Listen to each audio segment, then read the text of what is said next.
ఎన్నికల శంఖారావాన్ని పూరించిన జ్యోతుల నెహ్రూ తూర్పుగోదావరి జిల్లా గోకవరం మండలం తండికొండ పుణ్యక్షేత్రం శ్రీదేవి భూదేవి సమేత శ్రీ వెంకటేశ్వర స్వామి వారిని దర్శించుకుని ప్రత్యేక పూజలు నిర్వహించి అనంతరం ఎన్నికల ప్రచారాన్ని ప్రారంభించారు జ్యోతుల నెహ్రూ.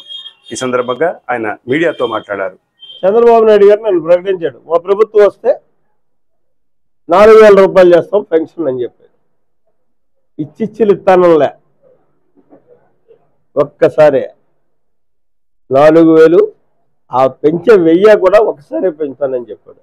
దానికి గతంలో అతను చేసిన చర్యలు, ఎన్టీ రామారావు గారు 32 రూపాయలతో ప్రవేశపెట్టినటువంటి పెన్షన్ విధానాన్ని 75 రూపాయలు చంద్రబాబు నాయుడు ఇచ్చేసాడు.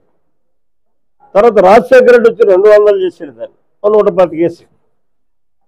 రాజశేఖర రెడ్డి వెళ్ళిపోయి చంద్రబాబు నాయుడు గారు వచ్చిన తర్వాత 1000 రూపాయలు చేశాడు, 800 పెంచాడు ఒకసారిగా. మళ్ళీ అదే చంద్రబాబు నాయుడు గారు 5 ఇయర్స్ కాలంలో దాన్ని 2,000 చేశాడు. అంటే 1000 కూడా ఒకసారి పెంచాడు. జగన్మోహన్ రెడ్డి వచ్చి ఏం చేశాడు, 3,000 ఇస్తానని 5,000 పెంచుకుంటూ వచ్చాడు. అంటే ఎంతమంది మీకు లేచిపోయి ఉంటారో చూడండి అవ్వాతాతలు. పాప వాళ్ళంతా ఎంతో ఆస్తి 1000 రూపాయలు ఇస్తాడని గుద్దారు.